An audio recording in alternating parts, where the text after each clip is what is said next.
कच्चा चिट्ठा में अब बात यूक्रेन की युद्ध की। गाजा के बाद यूक्रेन के युद्ध पर भी बड़ा फैसला करना होगा। ये बात डोनाल्ड ट्रंप ने पुतिन से साफ कर दी है। डोनाल्ड ट्रंप ने कहा कि अगर पुतिन ने समझौता नहीं किया तो रूस तबाह हो जाएगा। डोनाल्ड ट्रंप के नए तेवर देखकर ज़ेलेंस्की को भी जोश आ गया है।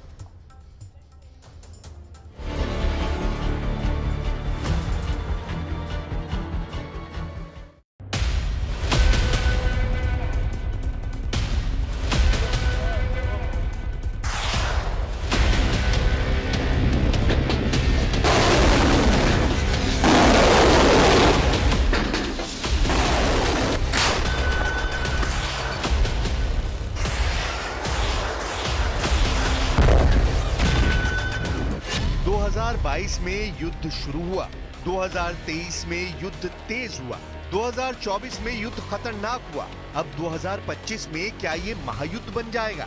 और फिर क्या यूक्रेन को लेकर रूस और नेटो करेंगे वर्ल्ड वॉर? वॉशिंगटन डीसी में जब डोनाल्ड ट्रंप शपथ ले रहे थे, तब यूरोप के फ्रंट पर अमेरिका परमाणु बम एक्टिव कर रहा था। जब डोनाल्ड ट्रंप हाथ उठाकर अमेरिका को बचाने की कसम खा रहे थे, तब रूस को डराने वाला सबसे खतरनाक बम तैनात किया जा रहा था। यह खबर अमेरिका की मीडिया में छपी है। यह खबर ईरान की मीडिया ने प्रमुखता से छापी है। यानी खबर बहुत गंभीर है और ट्रंप की शपथ के बीच दुनिया को नया सिग्नल मिल रहा है। सिग्नल ये कि अमेरिका के नए राष्ट्रपति डोनाल्ड ट्रंप के इरादे बदले बदले नजर आ रहे हैं। डोनाल्ड ट्रंप युद्ध खत्म करने की बात कर रहे हैं, लेकिन शपथ लेने के बाद ट्रंप ने पुतिन को एक वार्निंग दे दी है, जिसके मायने बहुत खतरनाक निकाले जा रहे हैं। डोनाल्ड ट्रंप ने यूक्रेन को लेकर व्लादिमीर पुतिन को बहुत बड़ी चेतावनी दे दी है। चेतावनी ऐसी है जिसका असर पूरी दुनिया पर बहुत गंभीर होगा। डोनाल्ड ट्रंप ने कहा है कि पुतिन ने डील की तो युद्ध रुक जाएगा, अगर पुतिन ने डील नहीं की तो रूस बर्बाद हो जाएगा। यानी डोनाल्ड ट्रंप ने पुतिन को सीज फायर और तबाही वाले दो विकल्प दे दिए हैं। Zelensky wants to make a deal. I don't know if Putin does. He might not. I don't know. He should make a deal. I think he's destroying Russia by not making a deal. I think Russia's going to be in big trouble. You take a look at their economy. You take a look at the inflation in Russia. So I would hope. I got along with him great, and you know, I would hope he wants to make a deal. Donald Trump के नए तेवर हैरान करने वाले हैं। युद्ध रोकने से लेकर युद्ध भड़काने वाले तेवर, ऐसे तेवर जो नया युद्ध लड़ने से परहेज नहीं करेंगे।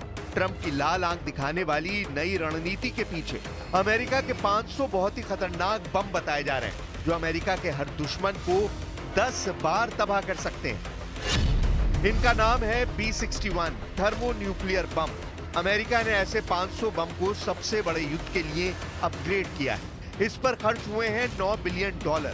यानी अमेरिका ने 500 B-61 परमाणु को अपग्रेड करने के लिए 78,000 करोड़ रुपए लगाए। नए वर्जन का नाम है B-61-12।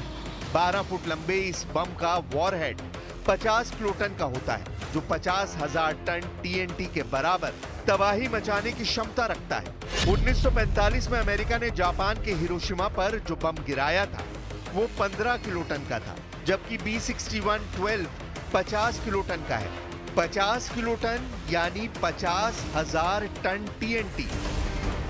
अब 50,000 टन TNT वाला धमाका कैसा परमाणु बम होगा, इसकी ताकत को समझने के लिए आपको बहुत ही सरल शब्दों में समझाने की कोशिश करते हैं। एक परमाणु बम जब फटता है तो ऐसी ऊर्जा पैदा होती है जिससे पूरे का पूरा शहर तबाह हो सकता है। अमेरिका का B-61-12 परमाणु बम 50 किलोटन का धमाका कर सकता है। यानी ये एक बम 3 हिरोशिमा धमाकों जैसी तबाही कर सकता है।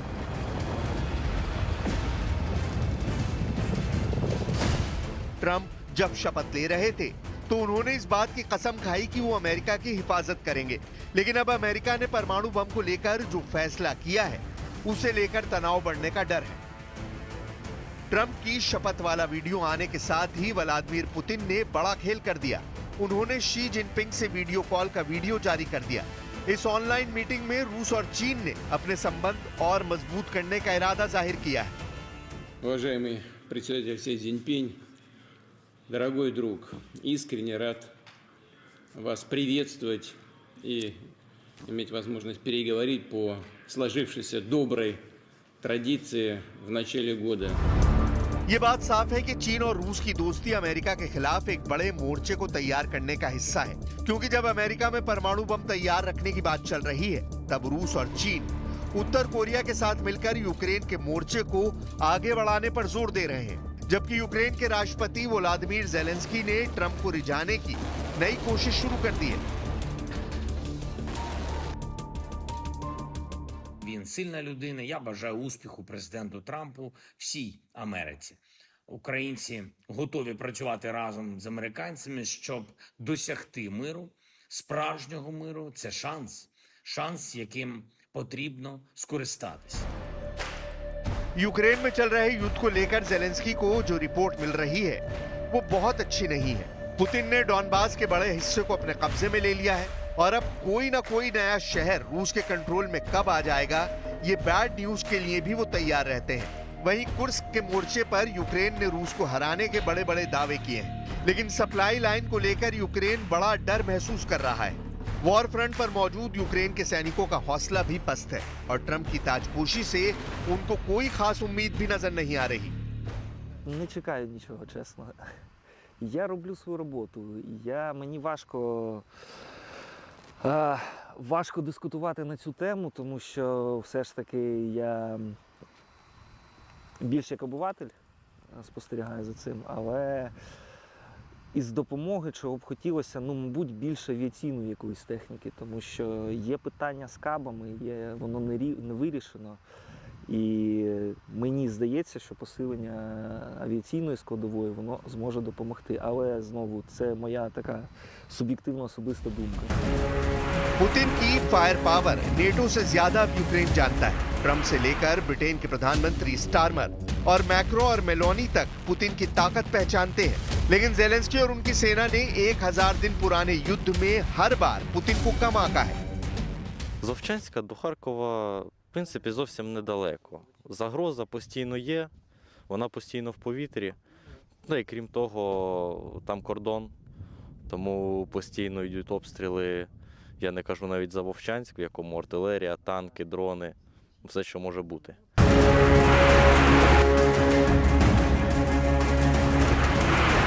जिस मिसाइल से पुतिन पूरे यूरोप को 20 मिनट के अंदर तबाह करने की ताकत रखते हैं, अब उस मिसाइल को लेकर कीव से लेकर लंदन और बर्लिन से लेकर वॉशिंगटन डीसी तक खलबली मच गई है, क्योंकि इस मिसाइल से मिलने वाली मौत बहुत ही भयानक है। 4000 डिग्री में यूक्रेन को जलाने के लिए एक बार फिर तैयार हो चुका है रूस। 4000 डिग्री सेल्सियस वाली भट्टी तैयार है और यही वजह है कि 4000 डिग्री में ज़ेलेंस्की को जलाने का दूसरा मिशन लॉन्च होने वाला है। पुतिन की ताजा चेतावनी ओरेश्निक मिसाइल को लेकर आई है, जो 4000 डिग्री वाला हमला करती है। ऐसी गर्मी पैदा होती है कि सब कुछ भाप बन जाता है। पुतिन की ओरेश्निक एक परमाणु मिसाइल है, लेकिन अभी इसे एटम बम से लैस नहीं किया गया है। 21 नवंबर को यूक्रेन पर जब ये मिसाइल गिरी तो इसके वॉरहेड कैसे एक के बाद एक निप्रो शहर पर फटे। पुतिन ने कह दिया कि परमाणु बम जैसा हमला करने वाली ओरेश्निक मिसाइल लॉन्च पैड पर पहुंच चुकी है। रूस ओरेश्निक मिसाइल से फिर हमला करना चाहता है, लेकिन वक्त क्या होगा पुतिन ने ये नहीं बताया। Если нужно будет, мы увидим, что требуется применение более мощного оружия средней дальности, мы, конечно, его используем. Но мы не спешим, у нас ведь это не секрет, да мы не скрываем. И я говорил, у нас пока немного этих систем орешник. Они у нас есть. И не одна система. Но мы не спешим их применять, потому что это оружие мощное, оно предназначено для решения определенных задач. पुतिन ने साफ कर दिया है कि ओरेश्निक से फिर हमला करेगा रूस। पुतिन ने बता दिया है ज़ेलेंस्की को जलाने का दूसरा मिशन। पुतिन ने बताया है कि 4000 डिग्री की भट्टी में उबलेगा यूक्रेन। कह सकते हैं कि ओरेश्निक मिसाइल अब सिर्फ यूक्रेन ही नहीं बल्कि नेटो के खिलाफ भी पुतिन का ट्रम्प कार्ड बन चुकी है। 6 वॉरहेड के साथ पुतिन इस मिसाइल से यूक्रेन को दहला चुके हैं। अगर पुतिन ने इस मिसाइल को यूरोप के शहरों पर फायर किया तो क्या होगा? इसी का जवाब देने के लिए अब अमेरिका की एयरफोर्स P-61 बम को लेकर एक्टिव हो गई है। अमेरिका के सभी जंगी जहाज इस बम से लैस किए जा रहे हैं, चाहे वो M-16 हो, F-18 सुपर हॉर्नेट हो F-35 या फिर बड़े बॉम्बर विमान यानी B-2, B-1 और B-52। यानी ट्रंप की शपथ के साथ ही अमेरिका की एयरफोर्स दुनिया का सबसे खतरनाक परमाणु बम गिराने के लिए अब तैयार हो गई है। लेकिन रूस के लिए इससे भी खतरनाक बात यह है कि ये बम अब यूरोप के कई अड्डों पर मौजूद है, जो रूस को ध्यान में रखते हुए तैनात किए गए हैं। अमेरिका ने ऐसे 100 से ज्यादा टैक्टिकल न्यूक्लियर बम तुर्की, बेल्जियम, जर्मनी, इटली और हॉलैंड में तैनात किए हुए हैं। यानी रूस को मिट्टी में मिलाने का बारूद यूरोप में संभाल कर रखा गया है।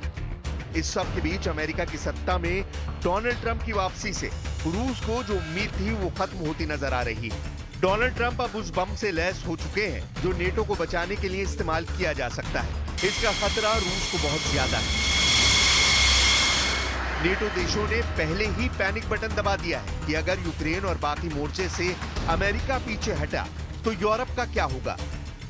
डोनाल्ड ट्रंप के सामने इस वक्त कई मोर्चे हैं। इसमें यूक्रेन का युद्ध है, इसमें ईरान है, सीरिया भी एक्टिव है और चीन के साथ उत्तर कोरिया और ताइवान भी बड़े वॉर फ्रंट हैं। इसलिए अमेरिका को चाहिए कि युद्ध को लेकर उसकी तैयारी पुख्ता रहे। डोनाल्ड ट्रंप अभी भले कहे कि उनका इरादा युद्ध रोकने का है, लेकिन जमीन पर हालात नेटो के खिलाफ होते जा रहे हैं। वैसे रूस की मीडिया रिपोर्ट देखकर पता चलता है कि रूस में डोनाल्ड ट्रंप को लेकर भरोसा ऑल टाइम लो है। Возвращение в Белый дом. Шоу почти как рок-концерт. Дональд Трамп в своем стиле. Шумно, ярко, громко. Новый президент времени не теряет. Указы предшественника отправлены в корзину. На границе развернута борьба с нелегалами.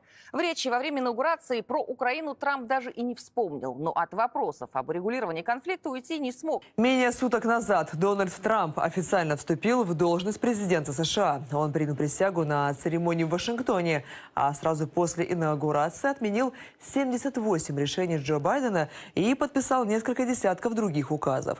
В том числе помиловал 1500 осужденных за штурм Капитолия.